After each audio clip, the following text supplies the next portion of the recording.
अब इस सेक्शन के अंदर हम 3 मेजर एंडोक्राइन ग्लैंड्स को डिस्कस करेंगे और वो क्या हैं? These are adrenal glands, pancreas and gonads. सबसे पहले जो बारी आती है वो आएगी हमारे एड्रीनल ग्लैंड्स की, कि एड्रीनल ग्लैंड्स क्या हैं। लेकिन उससे पहले हमें ये देखना है कि एड्रीनल ग्लैंड्स लोकेटेड कहाँ पे होते हैं। तो जो एड्रीनल ग्लैंड्स हैं हमारे, these are situated above the kidneys. आपकी दोनों किडनीज के ऊपर दीज 2 ग्लैंड्स आर सिटिंग और ये वहीं से अपना फंक्शन जो है परफॉर्म कर रहे होते हैं। अब जो एड्रीनल ग्लैंड्स हैं उनका स्ट्रक्चर और फंक्शन की तरफ हम आए तो they are obviously related to each other. 2 जो मेजर डिविजन्स हैं उसमें एड्रीनल ग्लैंड्स में आती हैं, वो है एड्रीनल कॉर्टेक्स की और एड्रीनल मेडुला की। एड्रीनल कॉर्टेक्स जो है वो आउटर पार्ट है और आउटर पार्ट में ये होता है कि it secretes many hormones called corticosteroids. अब ये हार्मोन्स जो हैं ये क्या करते हैं कि दे maintain the balance of salts and water in the body, यानी ऑस्मो रेगुलेशन और होम्योस्टेसिस में इनका रोल है। ऑन द अदर हैंड जो एड्रीनल मेडुला है ये क्या प्रोड्यूस कर रहा होता है? ये एपिनेफ्रीन और एड्रीनलिन जो है सिक्रीट करता है इन रिस्पॉन्स टू स्ट्रेस। इनको हम स्ट्रेस हार्मोन्स कहते हैं क्योंकि ये किसी भी स्ट्रेस के रिजल्ट में प्रोड्यूस होते हैं। अब ये जो हार्मोन्स हैं ये क्या करते हैं? They prepare our body to overcome emergency situations, यानी कि जो स्ट्रेस रिस्पॉन्स है हमारा, इमरजेंसी जो फाइट और फ्लाइट रिस्पॉन्स है, उसमें ये जो ग्लैंड्स हैं ये बॉडी को प्रिपेयर करते हैं उसके लिए। Then we have pancreas. अब पेनक्रियाज जो है बेसिकली क्या है, वो 2 फंक्शन है उसके। The major part of pancreas is a ducted exocrine gland. अब इसने क्या करना होता है कि इसने डाइजेस्टिव एंजाइम को सिक्रीट करना होता है through a duct into the small intestine, यानी इसके जो एंजाइम्स हैं उनका रोल हमारी डाइजेशन में चला जाता है और डायरेक्टली जो डक्ट है वो जाके स्मॉल इंटेस्टाइन में ओपन होती है और वहाँ पे इसकी सिक्रीशन जो है चली जाती है। दूसरा जो पार्ट है, some portion of pancreas, they serve as a ductless endocrine gland, यानी एक पोर्शन हमारी स्मॉल इंटेस्टाइन में जाके ओपन होता है और वो सिक्रीशंस और एंजाइम्स प्रोड्यूस करता है।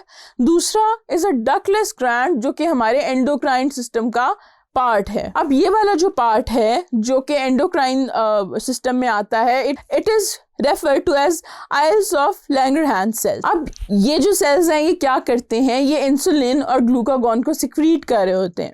अब ग्लूकागॉन क्या है? ग्लूकागॉन जो है it influences the liver to release glucose in the blood, यानी ग्लूकोज लेवल जो आपकी बॉडी में है उसको मेंटेन करने में ये रोल प्ले कर रहे होते हैं और ये लिवर को स्टिमुलेट करते हैं कि वो ग्लूकोज जो है आपके ब्लड में रिलीज करे।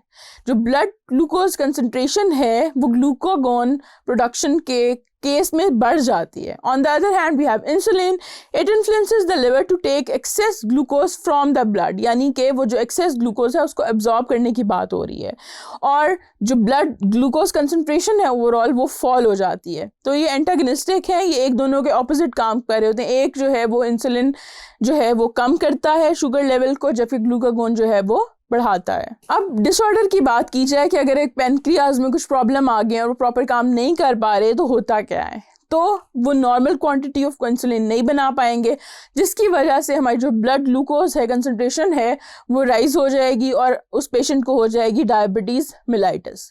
अब डायबिटीज़ का जो पर्सन है वो they have loss of body weight, they have weakening of muscles, tiredness होगी और ये सारी चीज़ें मिलजुल के जो है आपके सारे बॉडी सिस्टम्स पे इफ़ेक्ट करेंगी।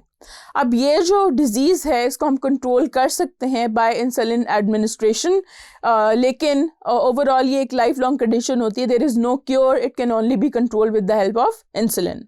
फिर जो है वो गनैड्स आ जाते हैं। अब गनैड्स क्या हैं? गनैड्स में आ जाते हैं टेस्टीज एंड ओवरीज। अब टेस्टीज जो हैं वो मेल गनैड्स हैं और ओवरीज जो हैं वो फीमेल गनैड्स हैं और ये रिप्रोडक्टिव सिस्टम का पार्ट है। अब in addition to producing gametes, gonads also secretes hormones called sex hormones, कि इन्होंने एक तो gamete production करनी होती है, ओवरीज में एग बनते हैं और टेस्टिस में स्पर्म्स बन रहे होते हैं। इसके साथ साथ ये कुछ हार्मोन्स भी जो है जनरेट करता है जिन्हें हम सेक्स हार्मोन्स कह रहे होते हैं। अब टेस्टिस जो है वो टेस्टोस्टेरोन जो है वो प्रोड्यूस करता है और टेस्टोस्टेरोन का रोल क्या है ह्यूमन बॉडी के अंदर? That it develops the male secondary sex characteristics.